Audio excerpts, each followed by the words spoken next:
Hi, everybody. Today on the show, I wanted to do something a little bit different because I wanted to get your hands right into an exercise that I think will be really valuable for you.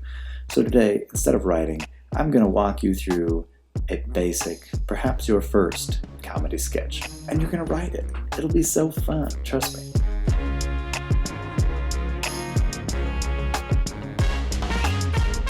Okay, so this is going to be a pretty quick episode today because this is basically just me issuing a challenge to you.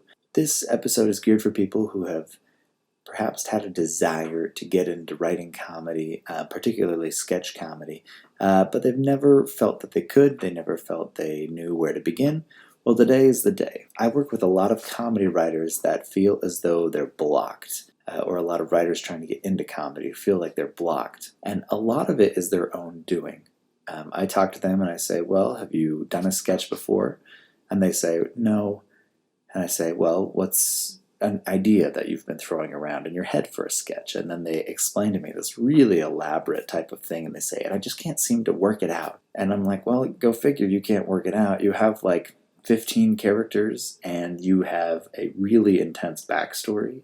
You have a fictional world with magic in it, and it's like this is a lot for a small sketch. So today I wanted to issue a challenge that I issue to a lot of my students. Okay, this is what I call the Barebones sketch challenge. Okay, so here's how it works. So the Barebones sketch challenge is basically I want to give you about a half an hour to write about 3 pages worth of dialogue or scene direction, whatever you think is going to go into this sketch that I'm going to have you write in a half hour. But there are some parameters that I insist you stick to for the sake of the challenge. You get 3 things. Okay, the first one is this is going to be a sketch to be performed live on a stage or in front of an audience of some kind. Now, I say this because I'm trying to force you to resist the urge to just start changing scene everywhere and jump cutting and all of that, okay? If you can make it work feasibly on a stage, then it's fair game. But what that means is you can't all of a sudden have big elaborate set changes. It means people aren't going to be able to move in superhuman ways. They will actually have to cross the stage. This is going to force you to write in a singular moment, more or less. Rule number 2, I only want you to use 2 characters. That's it. You get character 1 and character 2, and you can name them whatever you want. You can make them whoever you want, but you are not allowed to introduce any other characters into the scene. Number 3. For the purposes of this exercise, I want to challenge you not to make things wacky, at least not too wacky. All right, I think a lot of people, when they put a pen to paper and they say, I'm going to write a comedy sketch, they start getting really funny about things in ways that maybe they never would have originally, right?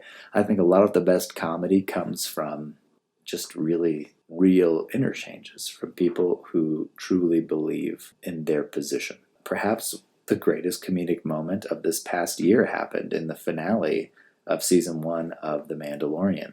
I'm not going to spoil anything if you haven't seen it, but hats off to the directors for taking the time to allow 2 stormtroopers just to do their thing. So anyway, those are the 3 rules. 1, you get 1 scene live on stage. 2, only 2 characters. And 3, don't make this just like ba-ba-doo-ba, ba-doo, ba-ba-doo-ba. Just, if you are going to have a wacky character, you're not allowed to have 2 wacky characters. Now, you're probably thinking, I still feel a little confused on where to start. Well, don't worry. Here's some advice for that. All I want you to do is have the characters doing something when the scene begins, all right?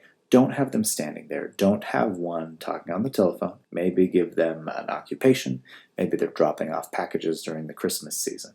Maybe they work at a bakery together. Whatever it is, they're just in the middle of doing something. And then the second thing, I want you to give one character a pretty distinct personality. You can base it off of someone you know in real life and then just kind of slightly exaggerate that personality. And then give the other character a very different type of what we call a backbone. A character backbone is simply when that character's back is up against the wall, they behave in a certain way.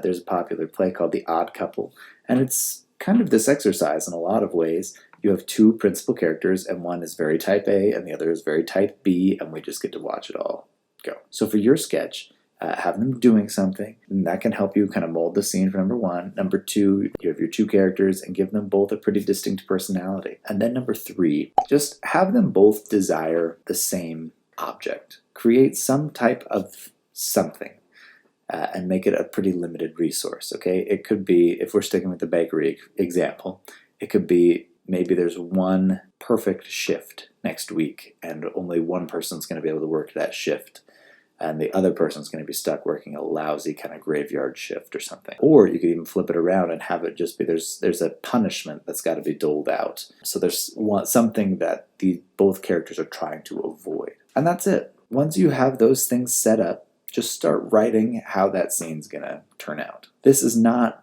necessarily going to be your finest half hour of writing in your life, but it should at least give you something that you can look at and say, okay, I'm starting to understand that less can be more in comedy, and I don't have to have a huge grandiose idea in order to write a funny script. I'm going to do the same thing. I'm going to write my script, and then I'm going to grab someone, and we're going to read it back and forth for you, and we'll kind of see what happens. It should be fun. Okay, no judging if it's terrible, but we're in this together.